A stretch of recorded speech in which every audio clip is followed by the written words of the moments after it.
I like to try to dispel the myth because sometimes people come in with the opposite opinion, which is, I don't think I have a great voice. I don't think anybody would want to listen to me. And I'm like, well, that's where you're wrong, because they, again, want to hear real people, and everybody's voice is different and unique and special.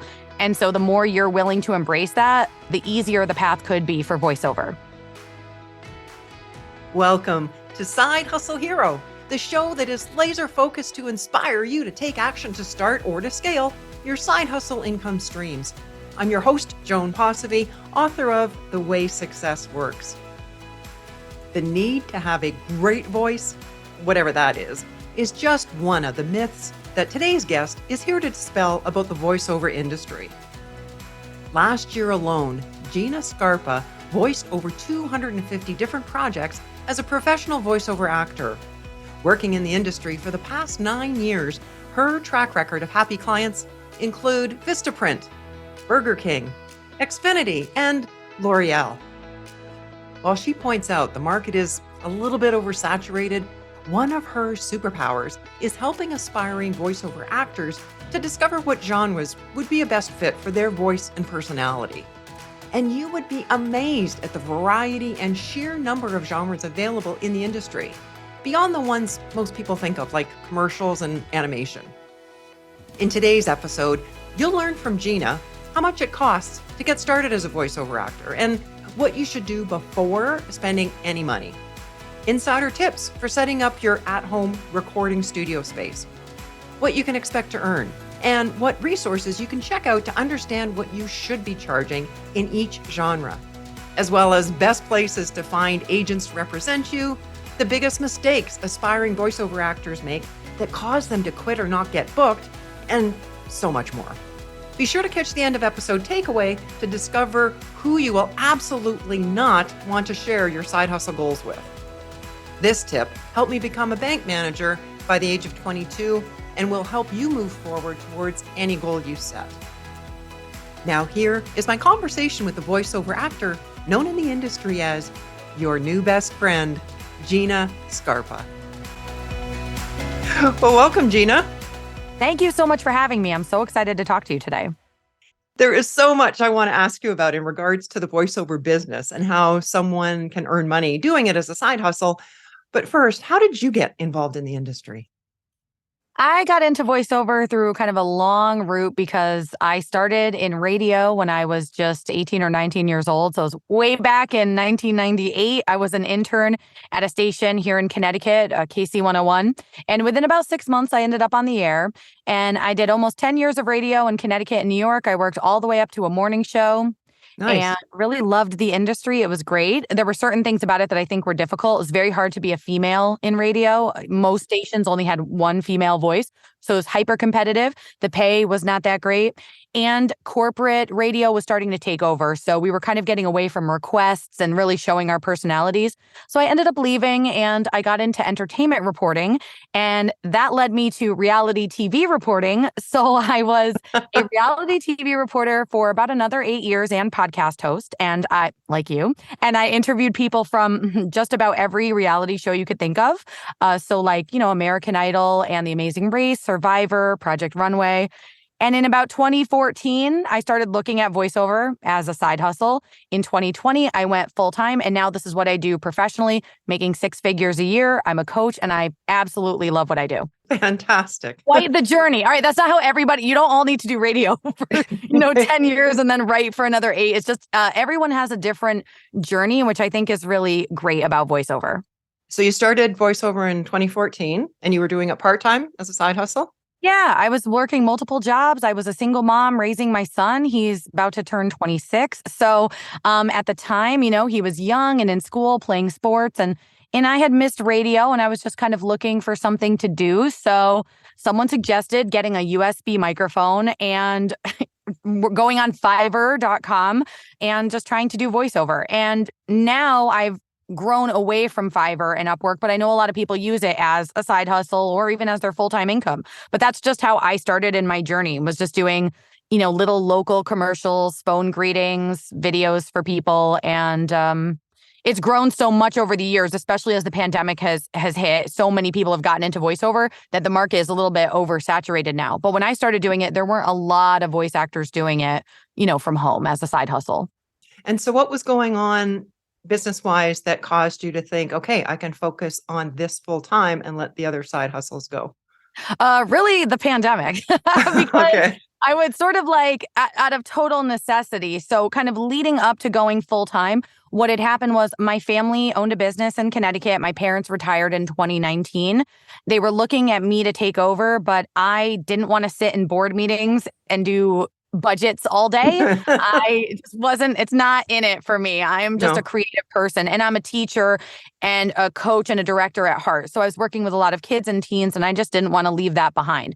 So when my family left, it didn't feel like a family business anymore. So I started my own business in January of 2020. What was I thinking? Where I was teaching kids vocal performance, and we had all these live performances scheduled for the whole first half of 2020, performing at cancer benefits and Little League opening day and concerts on the green outside. And of course, by March, everything was shut down, and I had lost a couple months of income. Like, we're heading into the early spring, and I was starting to get really nervous. And my sister, who is a professional actor in New York, had taken a voiceover class, because what else was anybody doing but sitting on Zoom? And she said, I really think you should try doing this for real, full time, like with agents. And I was like, I don't know if I can, really take it to that kind of level.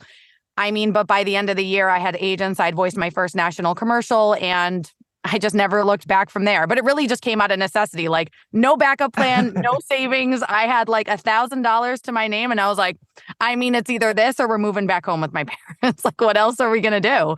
And the encouragement of your sister, that's great to have that person that sees the possibility in you that maybe you don't see in yourself in that moment.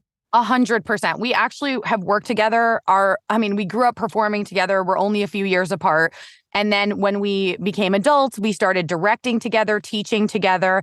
And even now, she assists me, like in between her theater auditions. She edits my auditions. She writes my website copy. She has a master's degree in English. My father is now a writer and is going to be a published author, and my sister is his editor. So we're just a tight Italian family from Connecticut, and we just insist on working together on everything. But honestly, if it wasn't for the support of my family, and especially the encouragement from my sister, I don't know that I would really be sitting here today talking to you about it. So I'm very thankful that she pushed me to really do that and believe in myself. Oh, and I love that family element that working together got each other's Oh yeah, you backs. can't stop it. We try, but we end up always collaborating on something. We always have a new idea of something we should all be doing together. Yeah, it never stops. Fabulous. Well, besides commercials, what other opportunities are available for a voiceover actor? Oh my gosh, there's so many different things that a voice actor can do. And the more you think about it, the more you realize how much you hear when you're out in the world. So besides commercial voiceover, I primarily book and work in corporate narration and explainer videos, video games, political. There's also audio books. There's automotive commercials. There's TV promo, movie trailers. There's animation. There's so many different things that you can do with your voice. And some people specialize in certain genres, and some people, maybe more like me, tend to do a lot of different things. But that's something I love, is that every day is different. I never know what I'm going to do. And I could go from doing a commercial to very serious medical information about a medication you're going to take to being a military fighter in a video game. And it's all within a couple of hours. So I like it. It sounds like multiple personalities. Yeah, no, I need to switch on and off quite a bit, but that works well for me. I get bored really easily. I have worked in corporate offices, and, just sitting there from 9 to 5 just was never for me. I feel like I was always born to just kind of be an entrepreneur and do my own thing. And this works out great for me. And I love helping other people see the path and the possibility to being able to do this, which is why I'm so excited to talk to you about it. It's one of my favorite things to talk about. It sounds like you thrive in the variety of it. I do. And even in the uncertainty of it, which is very funny because I'm actually a pretty anxious and stressed person. I worry about literally everything. But the one thing I don't really worry about for some reason is voiceover that much. I mean, every now and then I get a little bit nervous when it gets slow, but overall, I kind of like waking up every day and not knowing what that day is going to be like. I couldn't even tell you, like if you said, what are you doing tomorrow? I would tell you I have no idea. I mean, auditioning, maybe booking something and recording. I really don't know. And that's okay with me. I guess I'm getting better at the uncertainty as I get older. And perhaps a deep-seated trust now. I do. I definitely have a trust in it. I think when I first started, a lot of people have like imposter syndrome and they feel like maybe they can't really make it and they don't deserve to be there. And they can't see themselves, voicing for a big brand or being in a big video game or animated project. But as I started to book more and more, I think you're right. I think I started to gain that confidence. And last year I voiced over 250 projects. So to think that it would all just randomly go away seems pretty unlikely. So I've just learned to kind of trust in the process and trust in what I've built for myself as well. That's awesome that you've built up that portfolio. Yes. I'm always showing it off. I'm always on social media and I get excited about every booking. It literally never gets old. I just have that enthusiasm for it, and it just continues to grow. Well, most of the voiceover actors I know have a background often in radio, sometimes in theater. Mm-hmm. Is that training a prerequisite? You kind of touched on that. No, not at all. No? And I think that that's a nice myth to dispel. So 2 myths. One is that you need to have some kind of performance background or broadcasting background. No. And also, while we're on the topic, that you, quote, have a good voice. Neither of these things are really relevant. What is really important in voiceover, I mean, obviously we want to have great sound quality. So that's something that people spend time sort of building in their homes and things like that. But more importantly, it's so common that in voiceover auditions, they want people to sound real, believable, authentic, and conversational. So it's so funny that I've spent so much time in classes, workshops, and coachings on voiceover acting just to sound like a real person. I'm literally just training to sound like a human being, but that's really it. Is just bringing your personality to every audition that you do. And so when I'm coaching new people, that's a lot of what we focus on, sort of almost taking the theater and the radio out of them and just getting down to who they are as a person and bringing that through. And that's a lot harder than it sounds, I guess, because sometimes people really struggle with that. But no, you don't need to have any kind of performance background. You do want to have some kind of, I think, acting training as you're getting into voiceover, but you didn't need to do it beforehand. You can learn as you're going. Right. Well, that's a real eye-opener for me. So thank you. Oh, yeah. I can't tell you the amount of people also that come I do free consultations, or I was doing them a lot last year before people started coaching with me. And they would say, well, I'm here because everyone says I have a great phone voice. And I'm like, well, I don't know what to say about that because it's so much more than that. Or people will say, I want to do animation, but I can do all these crazy voices. And it's way less about that than you would even think. And it is a lot harder than maybe people think as well, but it's very rewarding. So I like to try to dispel the myth because sometimes people come in with the opposite opinion, which is, I don't think I have a great voice. I don't think anybody would want to listen to me. And I'm like, well, that's where you're wrong because they just, again, want to hear real people, and everybody's voice is different and unique and special. And so the more you're willing to embrace that, the easier the path could be for voiceover. And I will ask you about that business aspect of what you do, but it sounds like one of your superpowers is identifying where that potential person would fit in the voiceover industry.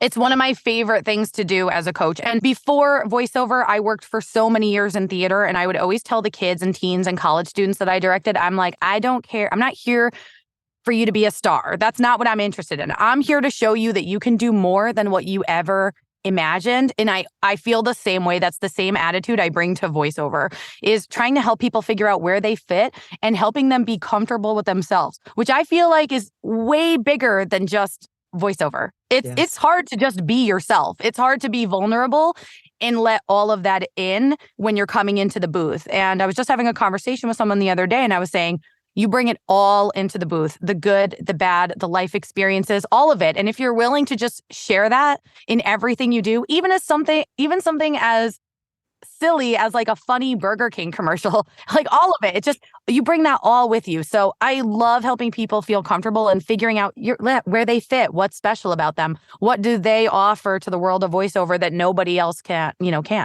And that sounds like a much bigger picture that you've just painted than what most people think in terms of voiceover. So if someone is thinking, I think I'd like to do this, what are some of the things that they should consider? What's involved? Like what are they really in for?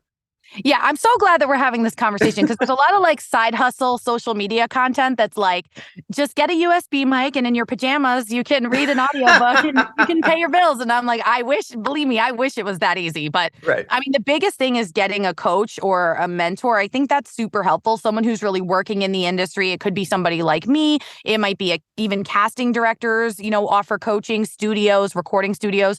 So it's finding some great classes. Some of my favorites are Actors Connection and Abacus Entertainment in New York, Help Network out of Texas, Real Voice LA, and Trailer Voice Artists out of LA. So those are just some that I've taken classes at personally and loved it. And that's really how I started to take it from, this is a fun thing that I do because I miss radio, to, I mean, this is my life's work and my passion, and I'm doing things I never could have imagined. That's the biggest thing, because what happens is people want to get into voiceover, and they're like, I have no time, I have no money, but everyone says I have a great voice. What can I do? And I'm like, I can't help you as much if you're not willing to invest at least a little bit. You have to spend money to make money. So it doesn't have to be a lot of money, but you definitely want to start with that coaching. And then there's a lot of great free resources online too, some great podcasts and YouTube content where people can learn about voiceover as well, blog articles and things like that. So, it doesn't always have to be super expensive, because I know that can be really hard for people. The reason why you're doing a side hustle is because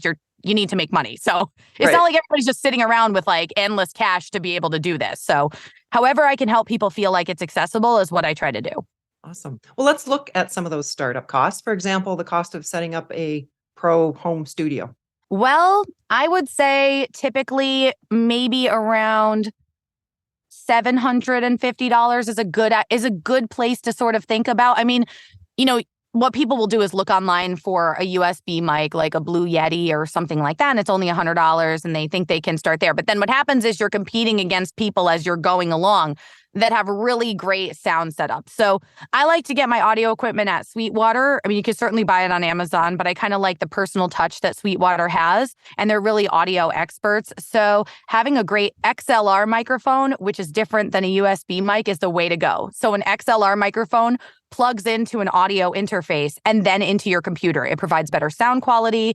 And so a lot of people will start there on not the lower end, but on the more affordable end, I would say, with a microphone like the Sennheiser MKE600 or the Rode NT1A. If anyone's listening to this and furiously writing it down, but that's sort of where you sort of want to start. And you want to have a closed space where you can record in. So for years, I recorded out of my closet. It was great. I recorded so many amazing projects. Yes. Then I moved towards the end of last year, and my new apartment didn't have a closet, which was very sad. So I bought a booth, which was pretty expensive. But you can record right in your closet if you stick up some foam panels to try to block echo and outside noise.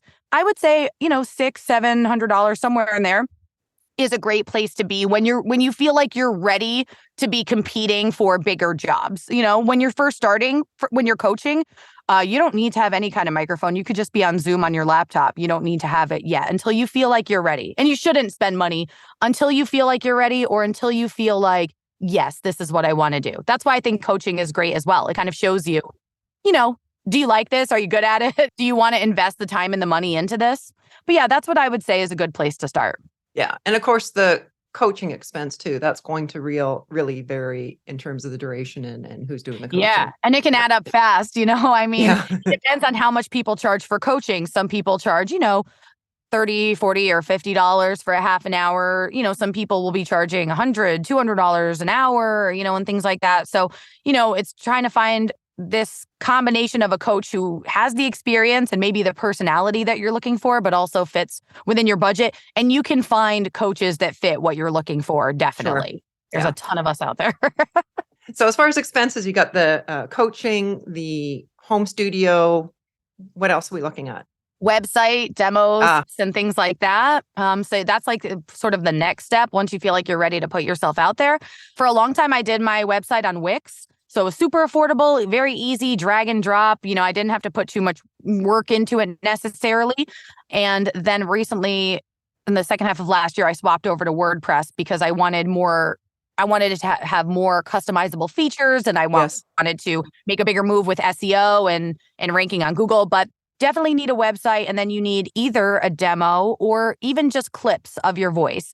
It's not usually recommended that people make their own clips just because maybe they don't know enough about writing and audio production for it to sound really professional. So there are definitely demo producers out there that can help you. But some people certainly have gotten by writing their own stuff. I did in the beginning. And then as I was booking work, I was just adding that onto my demos until I made enough money to afford a really great demo. But now when I have a demo made, I spend anywhere from $1,500 to $2,500 on a 1-minute demo. And if you said this to me 2 or 3 years ago, I would have laughed in your face and said, I cannot afford that. I would have said, no, in fact, I did laugh. Like when people told me, I was like, there's literally no way. I mean, I can't do it. There's no way. And I could never have imagined that then I would be getting, 3, 4, 5, 6. I have a problem now. Professional demos made from, these great producers across the country. But you can definitely grow as you go, for sure. It doesn't need to be like you've got to invest, $5,000 up front. It doesn't need to be that way. What would the cost be for like an entry-level demo? I mean, it really depends. I mean, you can definitely find some people that do them for less than $1,000 for sure. I'm really in favor of just having some clips done, like just a clip of you doing commercial and a clip of you doing maybe a video game character, and you have somebody write that for you. Like when you're first getting started, you're just going to outgrow it super fast. So of course should you do a professional demo? Yeah. But if it's not really financially feasible for you to do, there's sort of ways to get around that as well. But typically you want a clip in every genre that you want to work in. So you want a commercial clip and an audio, an audiobook clip and a explainer video and, a video game clip and an animation clip. So, I mean, if you tried to do a demo for every one of those starting out, that would add up really fast. And you're spending a lot of money without really knowing what you can book and what you maybe might struggle to book, if you can even book work at all. So and that's why I'm just always like, don't clear out your bank account just yet, because it's a tough industry. It's competitive. It's like I said, it's a little oversaturated, but it's certainly possible to be successful. Well, that kind of leads to my next question then. What could someone starting out expect to earn? That's a great question. I mean, it's very hard to say because it depends on how you end up getting your work. So a site like Fiverr and Upwork, though it may provide some voiceover opportunity for you, the issue that specifically the professional voiceover industry has with it is that the rates are pretty low. So some people will do it to try to, get ahead, get some experience. And I absolutely understand that. I personally don't really judge people for choosing to be on there. I started on there and I was a top rated seller and made decent money, but there are industry standard rates that you should be looking at. So 2 great resources are the GVAA rate guide and Gravy for the Brain. Those 2 sites will tell you what you should be earning in each genre that you want to work in. It is super helpful. And I can't tell you how many new people coming into voiceover have no idea that there's even an industry standard guide of what you should be making. And then if you end up going union and you join SAG, then of course there's the SAG rates as well. But this is specifically talking about non-union work. So, some people only make maybe $10,000 or something in their first year. Some people blow up right away and they're making, what a good full-time salary would pay to start, 50, 60, 70,000. And you just sort of try to grow over time. So the last 3 years, I've doubled my income every year. And coming from a person who's been fairly poor her whole life and struggled with issues, I couldn't have even imagined that it would bring me to this point. But it is so much hard work, marketing, networking, dedication, and hustle that's got me here. But again, so worth it. So it's very hard to say because it's not like there's a standard rate. I would say a lot of people tend to make, that sort of 10,000, 20,000 in their first year. You're just grabbing whatever you can. But it's definitely possible to do your first full year in voiceover and be making, 50 or more thousand. It sounds like a good chunk of your time, especially in the beginning days, were on the marketing and promo. Yes, yes. Marketing, networking, promotion for sure. I mean, I still do it all the time. And I went back to school in my 30s. I started college in my 20s, but my son was so young and I'm trying to do radio and work to support my family. It was a lot for a young 20 something to try to be going to school. So I dropped out and I went back in my 30s when he was older and I felt a lot more confident and I got my degree in marketing with a specialization in SEO. But I was working for my family business at the time. So I was like, what is the point of any of this? I'm in debt and I have a degree, but I work for my family. So what's the point? They don't need me to have my degree. But when I started my own business, I was so glad that I did it because marketing is probably the place where I think most voice actors fall short or just feel overwhelmed and stressed by, because you always want to be direct marketing out to people through cold emails, or some people even cold call, not this girl, but some people do. Reaching out to people on LinkedIn, joining workshops or, groups, all kinds of things. I feel like whenever I'm not auditioning or recording a booked job, I'm literally always trying to connect with people. It's probably a little bit of a problem because I work 24 hours a day. It could be 2 a.m. and I'm like checking my email and LinkedIn or whatever else is going on. But I think that being a savvy business person and marketer is super important to being a successful voice actor. I mean, it's important to being, any kind of entrepreneur, but people don't realize that that's a big piece of it too, that it's like, oh, I don't just need to be creative and talented. I also need to be a savvy business person, and I need to be the accounting person, and I need to do all of these other businessy side, things as well. You mentioned earlier about having an agent. Yes. What kind of, I guess, portfolio does a voice actor have to have before an agent will look at them? And what kind of percentage can they expect to take?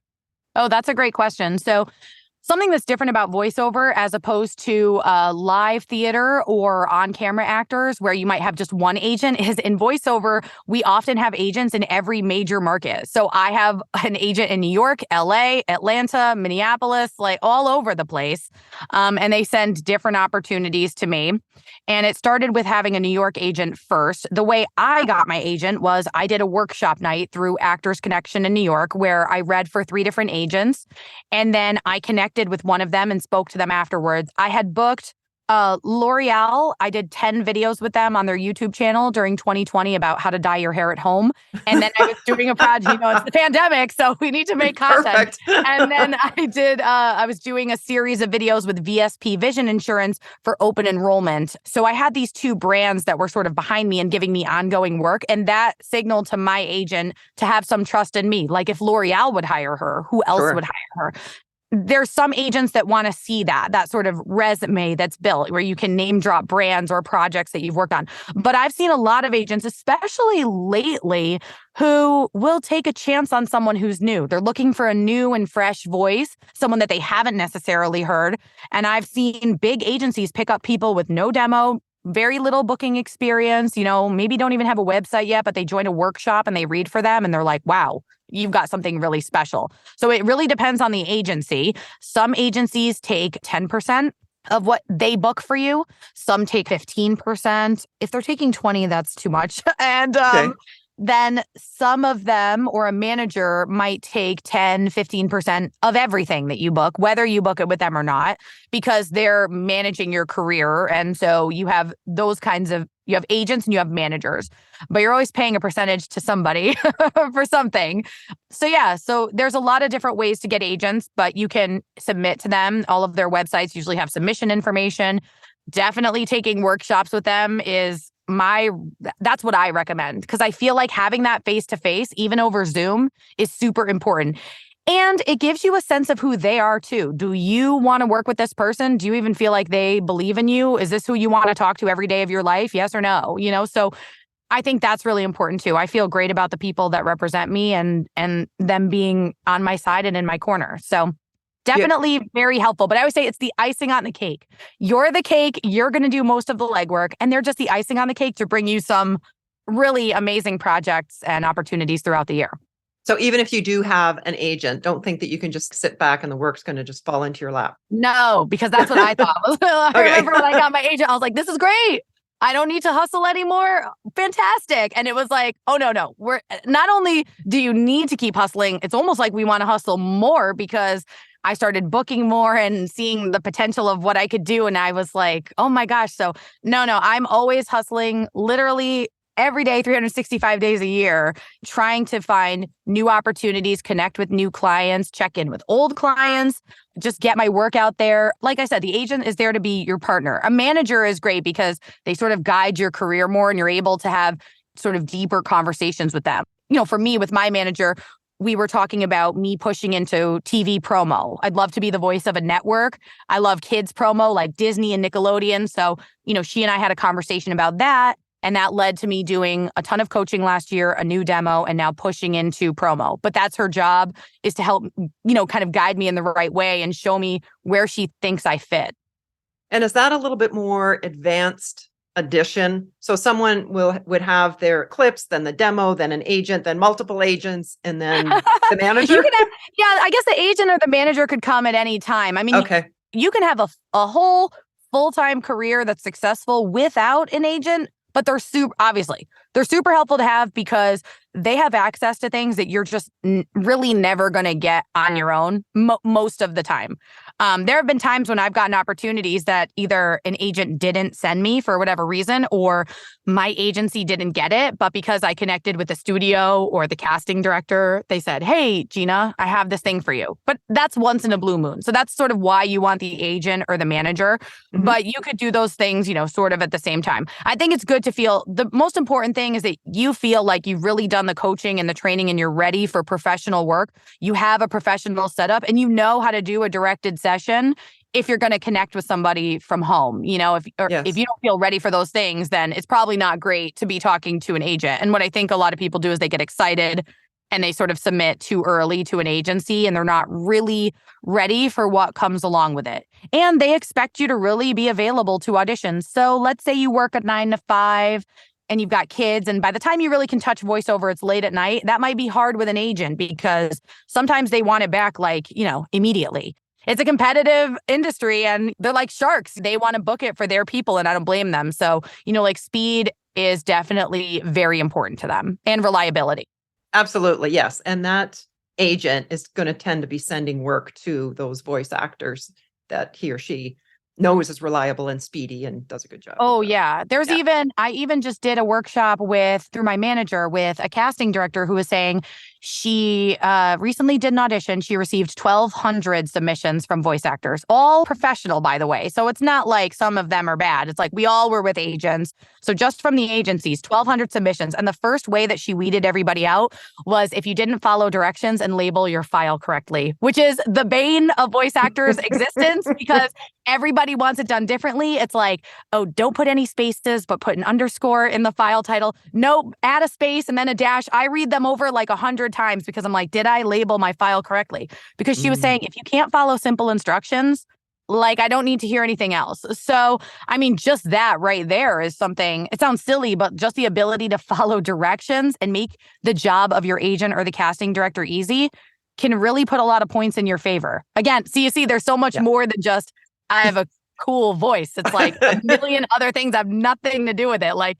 can you follow directions? Well, you mentioned a couple of times workshops through agents. What are they about and how does that work? Yeah, so there's different workshops through studios mostly. So there's, like I said, there's Actors Connection, there's Abacus, Help Network, Real Voice LA. So there's studios, some acting studios, some recording studios, and some combination of them. And so thankfully, we're sort of back to in-person workshops in the cities if you are there and want to go. There's also great conventions that happen all across the country. Coming up is VO Atlanta. There's VO Cancun. There's all these great places. But typically, if you're going to do a workshop online, which a lot of people do, you'll meet with a casting director or an agent. It usually starts with a Q&A, maybe 20 or 30 minutes with them where you can ask them a question. And I always like to ask a question just to get my face and my voice out there before I read for them. And then you will usually read something. Either you bring your own copy or the studio or whoever's teaching provides you with it and you read for them and you get feedback. And it's funny, I've been doing this for a long time, obviously, going on 9 years and 3 years full time. And I still sweat my face off. In a workshop, I just get so nervous. And they'll always say, Gina, slow down, breathe. I'm like, I'm sorry. I can't help it. I'm not one of the things I like about voiceover is sort of like the privacy and not being in front of people. So when there's a full class of people watching me, I don't know, I just start to get hot and nervous. But yeah, there's a lot of really great opportunities, people that you can work with that cast, I mean, all kinds of amazing things, Disney and Netflix, or, the biggest brands in the country, the biggest commercials. And it's a lot more accessible than people think. But again, it's spending the time and the money to get into those workshops and to build those connections. But it's super important because you want them to know who you are. A lot of times the thing that is holding you back is just that people don't know who you are yet. And once they do know who you are and they see how talented and reliable you are and creative, it's just a much easier path than sort of being anonymous. Like, I don't know who this person is, So that's why I'm always trying to connect with people. I want them to know who I am and get to know me and, sort of the brand of voiceover that I have. And yeah. Making sure that the agents know Gina. Yeah, without being sick of me. They're probably like, this girl again.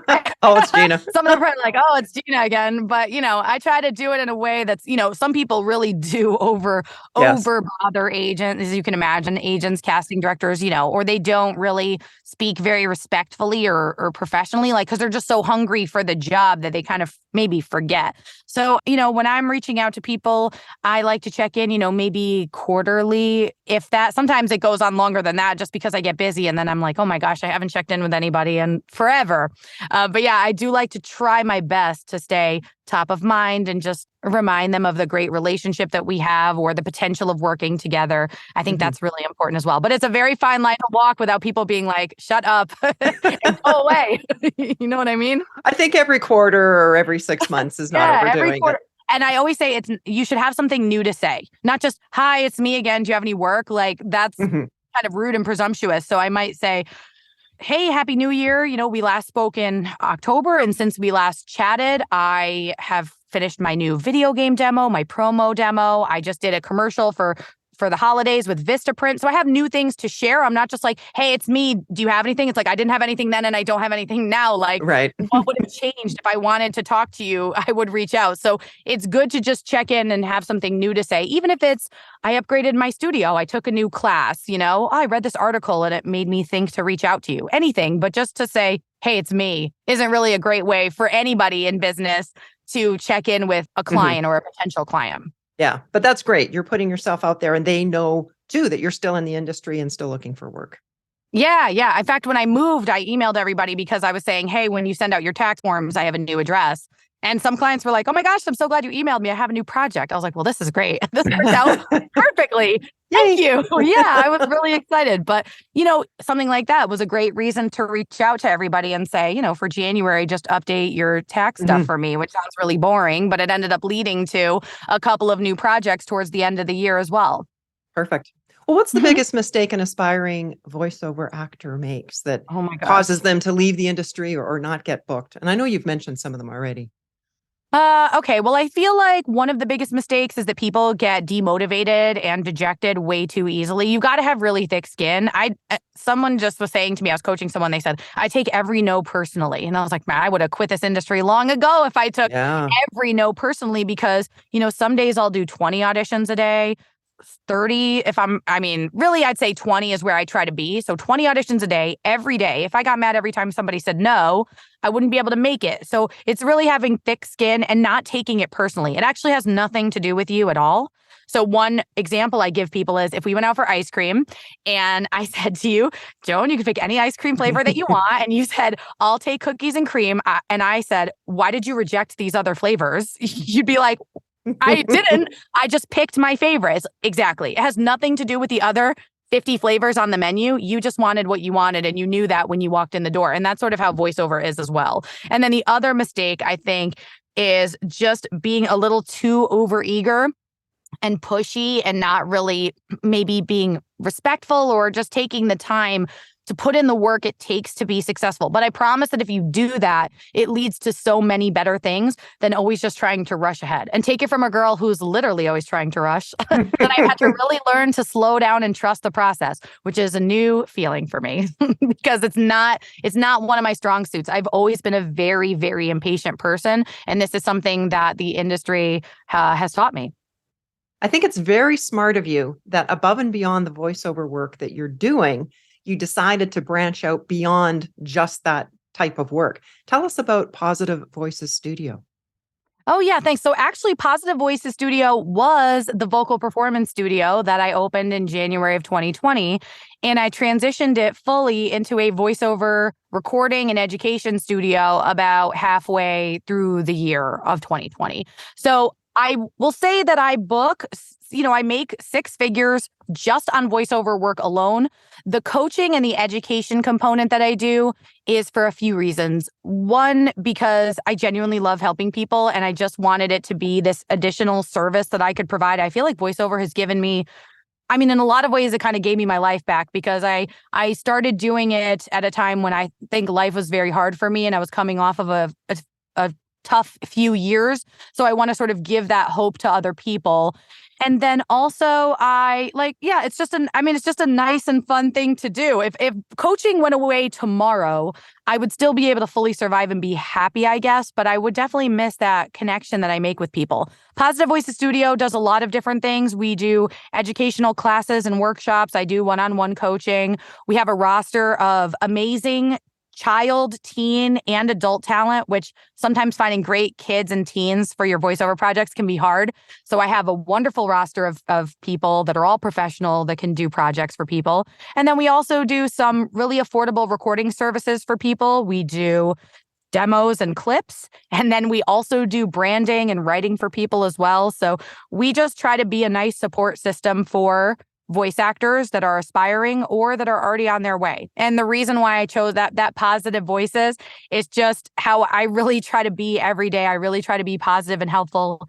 Even my own personal brand tagline is meet your new best friend. And that's just how I want people to see me, is just, it's like your best friend that you're talking to, but also when you're working with someone, a friend is someone that's always there for you. So whatever that client needs or that voice actor needs, as much as I can, I really try to be there for people. So I guess in a way, the studio is sort of the side hustle and voiceover is really the main show.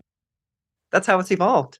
Yeah, it really, and it's funny because it was literally the complete opposite 3 years ago, but it has shifted so much so that I've even needed to pull back on my schedule and how much I can really do. I feel like maybe when I first started, I relied on that coaching a lot more. And now I don't need to. And so I have a coaching group as well, which I think has been really great. It's called Positively Voiceover. We have over 50 members and they pay a monthly fee of $40, but they get a workshop every month. We do bi-weekly workouts. We do marketing meetups. So I try to make myself accessible to more people as often as I can. It's like having coaching on demand. People message me privately and have me listen to their stuff. And we do all kinds of things. It's such a great community. And that's been nice for me too, to allow me to still reach out to people. But I just can't do it all day. It's not possible with my career and my schedule. Well, I'm thinking a community like that would be invaluable for somebody starting out in voiceover because they are predominantly working on their own. So having that community to gather and reach out would be very helpful. You could find free groups too, by the way. If you're like, listen, I can't even pay $40 a month. That's fine. I'm not mad at you. That's okay. There's free groups, there's free Facebook groups and Discord groups as well. The reason why I charge for it really is because we bring in people every month. We bring in some amazing experts throughout the industry to talk to everybody. We've done agent nights where I brought in one of my agents for everybody to read for, and casting directors and all kinds of things. And we do giveaways and contests. And so I just try to make it valuable because that workshop would have cost someone at least $100 or $150 to be in, if not more. And so they're getting it for $40. And it's just, like I said, it's just a great community. Even the feedback from people has been so wonderful. And they've said that it's really helped their career, helped motivate them, helped give them guidance and purpose. Because you're really like a lone wolf in voiceover. And that can be kind of hard. When nobody's around you to push you, motivate you, or even answer your questions, you're like, what the heck am I supposed to do next? So I'm just trying to be that voice for people as I keep navigating my own career too. Well, what's the best way for our listeners to connect with you, Gina? Oh, that's nice. There's my website, which is ginascarpa.com. And then my studio website is positivevoicesct.com. And I'm very active on Twitter, just Gina Scarpa, LinkedIn as well. So, anybody who has questions about voiceover, if it's something you've thought about, I'm always happy to talk to you and provide you with resources to help you get going as well. If I'm not the person that can help you, I will certainly connect you with other people that can. That would be very helpful. And of course, we'll have all those links in the show notes. Yes, yes. I'm excited. I'm excited to connect with people. And I just appreciate that you wanted to listen to my story today and talk with me about it. Well, from starting voiceover as a side hustle, growing it into full-time work, and now you've created this other side hustle in Positive Voices Studio. Yeah. Clearly, you know a lot about taking action. So what's your best tip, Gina, to inspire others to pursue their side hustle dream?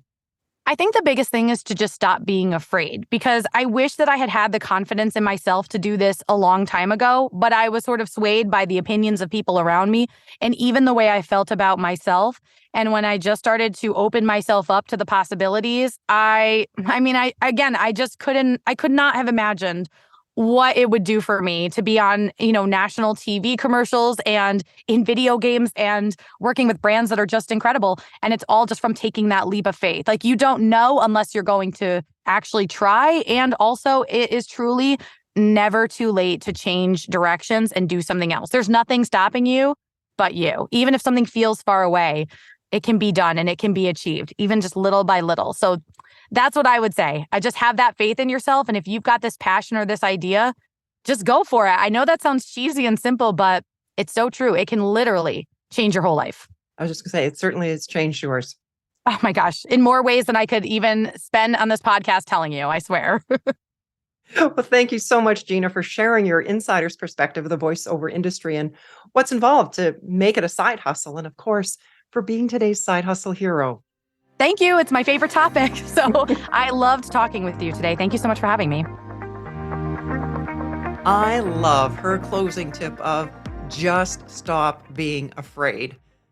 There's definitely been times in my life when I would have acted way sooner had I had someone like Gina say that to me, to provide me that much needed push into action.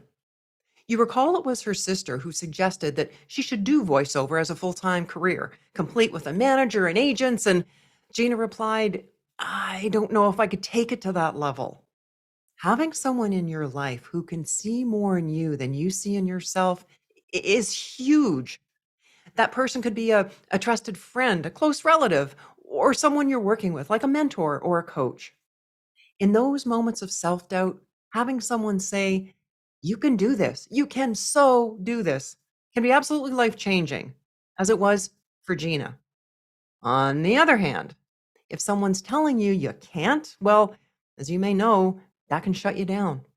So if there's something that you truly like to have, do, or be in your life, maybe that's working as a voiceover actor as a side hustle, or maybe it's a different income stream that you're fired up about. But if it's something that's a really big dream that's way beyond what you're doing now, I would be pretty selective in who I confide in about that. In my book, The Way Success Works, I wrote about a time back in my banking days when I mustered up the courage to tell a colleague about my dream of becoming a bank manager. Immediately, he pointed out how young I was and therefore how such a thing just was not possible. He said, regardless of how effective you might be at the job, no one is going to hire a 20-something-year-old bank manager. But you know what?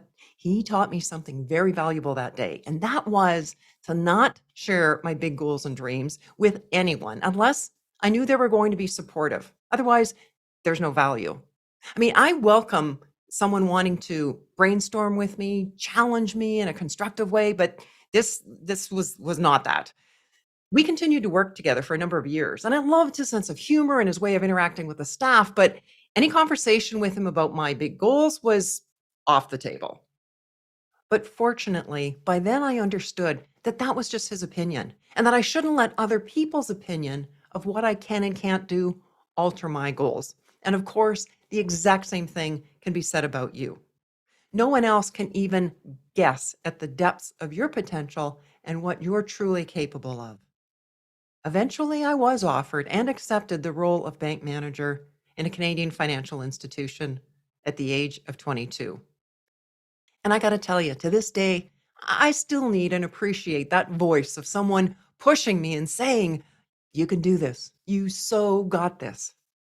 Perhaps my podcast and our side hustle heroes can serve as a weekly reminder to you that you can do this. You so got this, whatever that this is for you.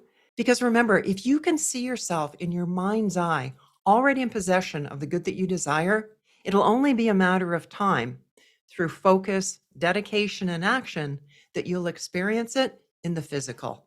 Or as I like to say, if you can hold it in your head, eventually you'll hold it in your hand. Well, that's a wrap for today. You'll find a link to Gina's website and LinkedIn page and the show notes on our website, sidehustleheropodcast.com. And I'd love to hear your feedback on the show, on the guests, how this podcast is helping you. What areas could we do better? Shoot me an email message to hello@joanposivy.com or by DM on Instagram @JoanPosivy. Thank you for listening and hustle on.